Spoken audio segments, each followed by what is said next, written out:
Assalamualaikum warahmatullahi wabarakatuh. Hai Nana, berjumpa kembali bersama Ibu Asia. Baik, kita lanjutkan pelajaran PKN kita. Minggu lalu kita sudah membahas arti, kedudukan, dan fungsi Pancasila. Baik, pada pertemuan selanjutnya kita akan bahas yaitu makna Pancasila sebagai dasar negara dan pandangan hidup. Berdasarkan hasil sidang PPKI pada tanggal 18 Agustus 1945, yaitu di mana Pancasila sudah disahkan sebagai dasar negara bangsa Indonesia. Secara bersamaan dan tersirat, Pancasila juga mempunyai makna sebagai pandangan hidup bangsa Indonesia. Kita bahas yang pertama, Pancasila sebagai dasar negara. Pancasila sebagai dasar negara terdapat dalam pembukaan UUD 1945. Pembukaan UUD 1945 ini sering dibacakan pada saat upacara bendera di sekolah.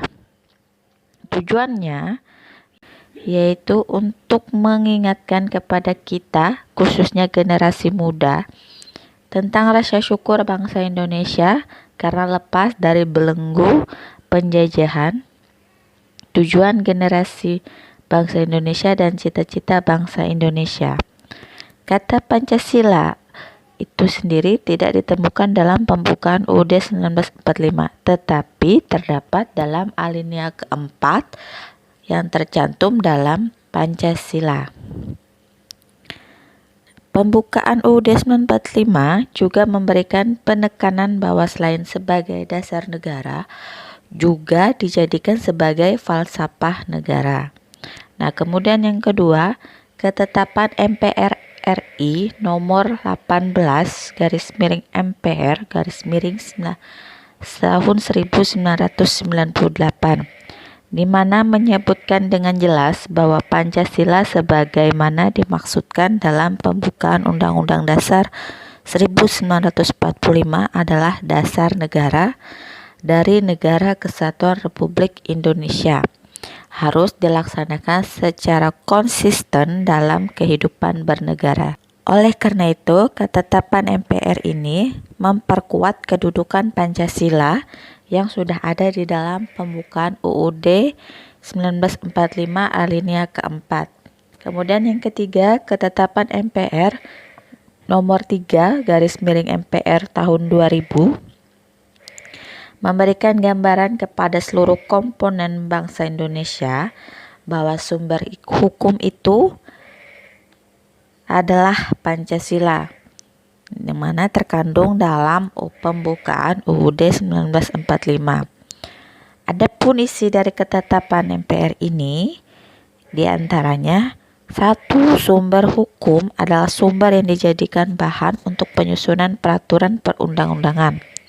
Kemudian sumber hukum terdiri atas sumber hukum tertulis dan tidak tertulis.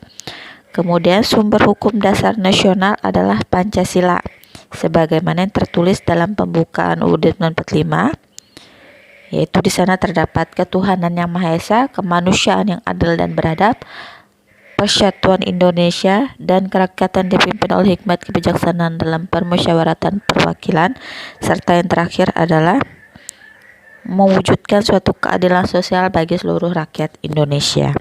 Kemudian yang terakhir yaitu Pancasila sebagai dasar negara terdapat dalam Undang-Undang Nomor 12 Tahun 2011 Pasal 2. Di sana tertulis dengan jelas bahwa Pancasila merupakan sumber segala sumber hukum. Artinya, apapun yang terjadi atau apapun yang kita lakukan, bahwa Pancasila itu adalah sumber hukum dari segala sumber hukum. Oleh karena itu, Pancasila merupakan sumber segala sumber hukum negara. Setiap materi muatan peraturan perundang-undangan yang tidak boleh bertentangan dengan nilai-nilai yang terkandung dalam Pancasila. Kemudian yang selanjutnya, Pancasila sebagai pandangan hidup. Pancasila sebagai pandangan hidup tentunya sudah kita laksanakan selama ini. Nah, pandangan hidup itu sendiri adalah suatu hal yang dijadikan sebagai pedoman hidup, di mana dengan aturan-aturan yang dibuat untuk mencapai yang dicita-citakan. Pancasila sebagai pandangan hidup berarti sarana untuk mempersatukan bangsa Indonesia dan memberikan petunjuk dalam mencapai kesejahteraan dan kebahagiaan lahir batin dalam masyarakat yang majemuk. Pancasila sebagai pandangan hidup berarti sebagai alat petunjuk dalam kehidupan kita sehari-hari. Contohnya yaitu budaya bangsa Indonesia itu adalah budaya yang sangat baik, di mana saling menghormati, sopan santun, suka tolong menolong, suka gotong royong, dan masih banyak yang lainnya. Hal itu pastinya berbeda dari kebudayaan barat, di mana di sana cenderung dengan berpoya-poya, kebebasan yang luar biasa, sehingga banyak kaum muda yang tersesat jalannya. Nah, Pancasila ditetapkan menjadi pandangan hidup bangsa telah diproses dengan teliti dan mendalam oleh para pendiri bangsa. Tujuannya adalah mencapai cita-cita dan tujuan nasional bangsa Indonesia.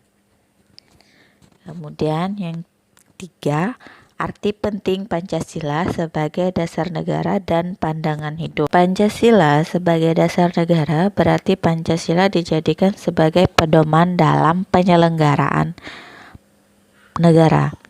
Oleh karena itu, siapapun yang memerintah bangsa Indonesia harus menjalankan pemerintahannya yang sesuai dengan nilai-nilai Pancasila.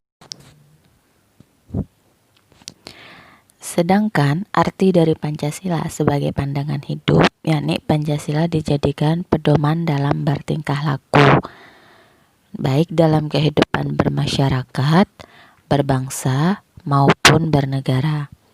Semua sila yang ada di dalam Pancasila tidak dapat dipisahkan satu dengan yang lainnya, karena sila-sila tersebut merupakan satu kesatuan dan saling berkaitan.